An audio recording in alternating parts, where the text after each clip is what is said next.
Huwag niyo ko ikulong! Hindi ako scammer! Itigil niyo na yan! Hindi si nanay ang scammer.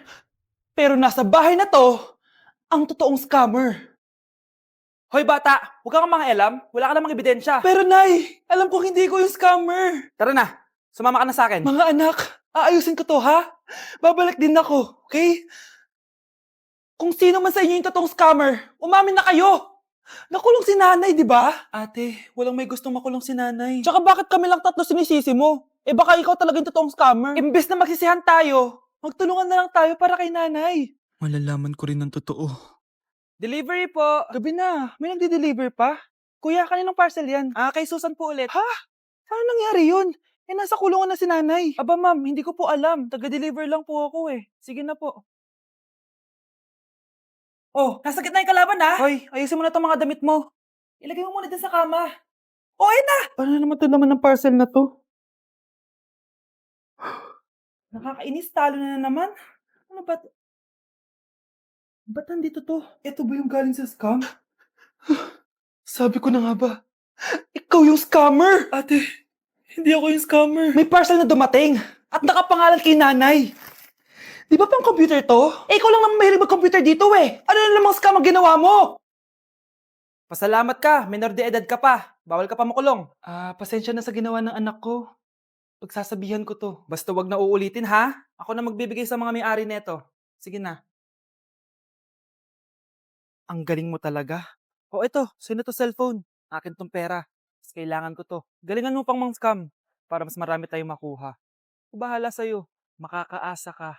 Gagalingan ko pa. Hoy Mare, pinagkakarat mo daw na buntis anak ko? Eh, totoo naman eh. Tignan mo nga yung tiyan niya, alaki. Basta, hindi buntis anak ko. Ba't di natin siya tanungin, Mare? Anak, halika dito. Yes, Nay? Buntis ka ba? Ha? Hindi po, Nay. Eh, bakit ang laki ng tiyan mo? Bloated lang po ako, Nay. Uminom po kasi ako ng soft drinks kanina. Oh, bloated lang pala eh. Pinagsasabi mo dyan. Bahala ka kung ayaw mo maniwala. Sumasakit tiyan ko. Oh, ayan na, mga anak na. Anak, paano ka?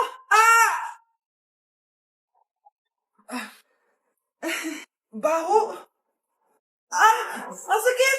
Parang iba na to, Nay. Anak, papiga ka. Anak, higa ka lang malalim, ha? Ire. Sige pa.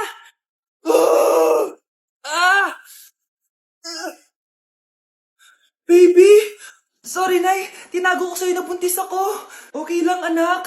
Pero sinong tatay nito? Ang tatay ng anak ko ay ang anak ni tita. Oh, anak mo pala may gawa nito? Asa na yun? Oh, ikaw, magbigay ka na sustento para sa anak nyo. Sige po, magbibigay po ako ng 5. 5,000? 5 pesos? Wala na po kasi yung pera eh. At dahil 5 pesos ang binigay ng tatay mo, lollipop mo ng dedean mo ha. Mga anak, maganda ba? Oh, mawawala ako ng 3 araw ha. Nay, kailangan ba talaga tumuloy doon? Importante yun anak. Minsan lang ikasal yung kumare ko, no? Tsaka sa Cebu siya gagawin, di ba? Shala. Basta Nay, mag-ingat ka ha. Oo naman anak, huwag ka mag-alala. O siya na, alis na ako. Mga kapatid mo ha.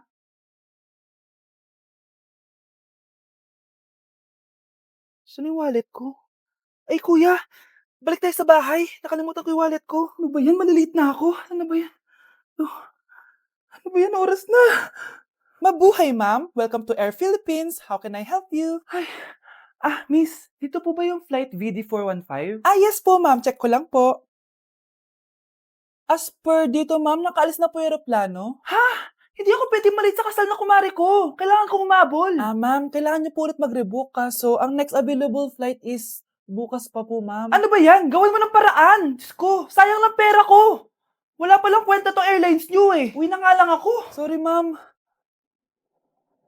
Oh, Nay, nandito ka na agad? Akala ko ba 3 araw ka mawawala? Eh di ayun, naiwan ako ng aeroplano.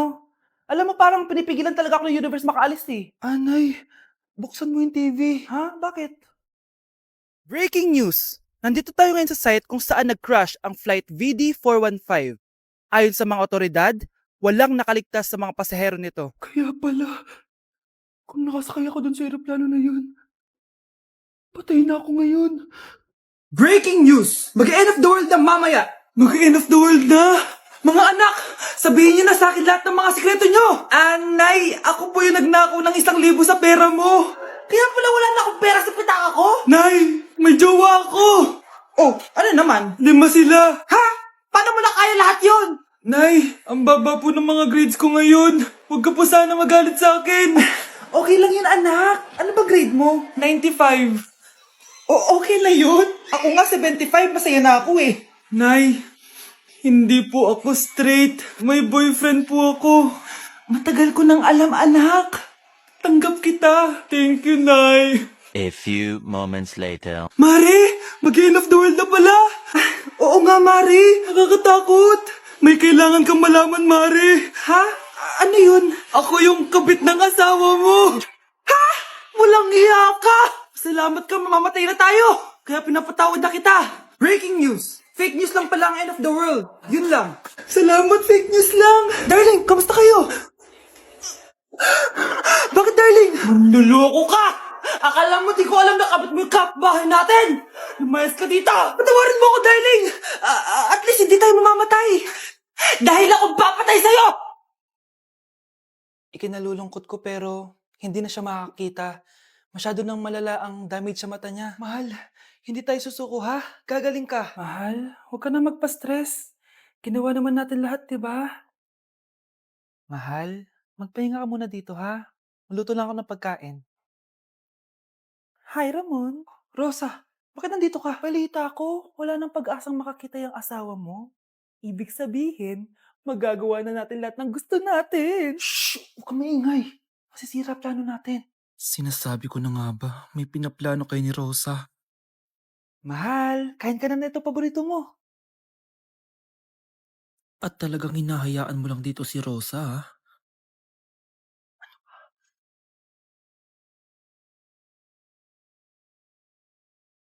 Walang ya kayo? Sa harap ko pa talaga at sa sarili kong bahay? Tay, nabalitaan ko yung nangyari kay nanay. Pagdasal na lang natin na gumaling pa rin siya, anak. May CCTV dito sa bahay. Kailangan kong makuha yung mga files na yun. Nay? Nay? Nakakakita ka? Anak, please. Huwag mo muna sasabihin kahit kanino na nakakakita na ako. Nay, akala ko ba bulag ka na? Matagal na akong gumaling, anak. Hindi ko lang masabi kasi may masamang kutob ako dyan sa tatay mo.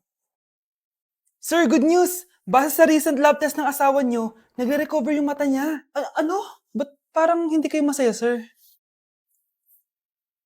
Uy, Mare, may field trip kasi yung anak mo.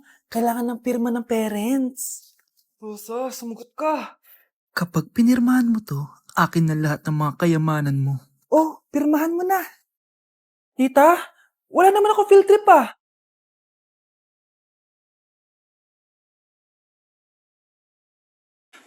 Binili na ako ng bagong cellphone ni nanay. Wow, sana all!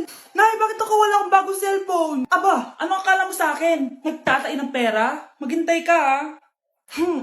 Pag-picture na tayo mga ate, dali. Tara, tara. Picture? Sige, sige. Ay, one, two.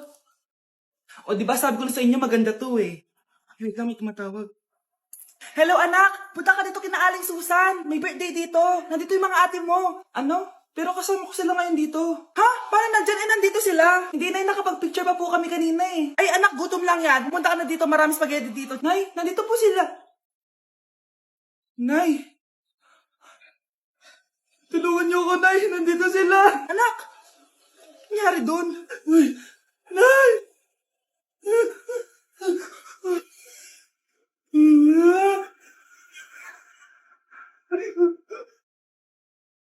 Sige, sige. Papaalam muna ako, ah.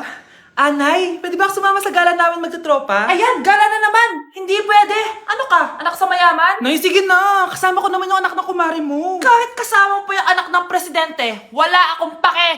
Si nanay naman, napaka-KJ. Bastos to, ah. Nag-walk out pa. A few moments later. Wow, nagugas ng plato. Parang may gusto, ah. Hoy, kahit magugas ka pa ng plato dyan, hindi kita papayagan, no? Parang wala naririnig to, ah. Nag-aaral ng maayos? Hindi pa rin kita papayagan, no? Hoy, ba't di mo pinapansin, ha? Sige, pag ikaw di nakapagsalita. Ano kaya problema nun ni Scarlett? Ba't di ako pinapansin? Siguro nagtampo yun sa akin kasi di ko siya pinayagan. Anak, please pansinin mo na ako. Pwede ka nang gumala. Sige, pinapayagan na kita. Sino yun? Wait lang, anak. Sino yan? Anak? Nay, sorry di ko na kinaya. Sumama na ako sa gala namin. Ha? Pinaprank mo ako, no? Sino yun? Anong pinagsasabi mo, Nay? Buong araw akong wala dito. Nandito ka lang kanina, anak eh. Nay, galing nga ako sa gala namin. Teka lang, anak. Anak? Yes, Nay? Alam mo, itulog mo yan, Nay. O, di ba, anak? May takot ka. Nay! Nay, pengi baon? Ito, anak. Lu, bakit 20 lang? May mabibili ba ako dito, Nay? Aba, ba't di ka na lang magpasalamat? May baon ka pa. Nay, dagdagan mo to. Teka lang, nasan yung hanger ko? Okay na pala to, Nay. Bye-bye na. Nay, nagsweldo na ako. Ay, hindi na, anak. Ipunin mo na lang to. Sige na, Nay. Pambili mo din ng gamot yan. Oh, sige. Salamat, anak, ha. Anak, kainin mo na to! Nay, ayoko nga niyan. Aba, ang dami-dami nagugutom dyan na bata sa labas, tas ikaw ay mo kumain? Akala mo naman mabubusog yung mga bata sa labas kapag kinain ko yan. Mabubusog kapag eto pinakain ko sa'yo. Ito na, kakainin ko na. Nay, namiss ko na yung mga luto mo. O, sige, anak, lutuan kita, ha. Excited na ako, Nay. Grabe pala si nanay. Buong araw nagtatrabaho. Ang dami na lang sinasakripisyo para sa amin. Siguro, deserve naman nila ng something for Mother's Day. Good morning, Nay. Nay? Nay? Nay, gising! Ano ba yan, anak? Ang ingay mo naman. Hihidlip lang ako. Pinakaba mo naman ako, Nay. Andyan na order ko.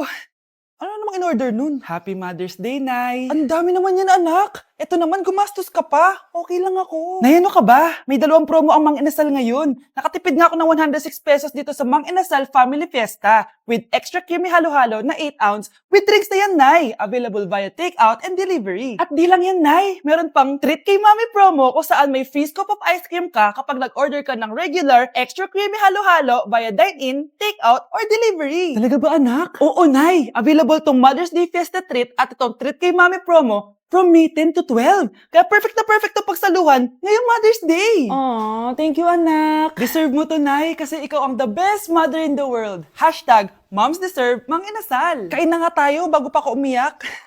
Grabe ang creamy nitong halo-halo, Nay.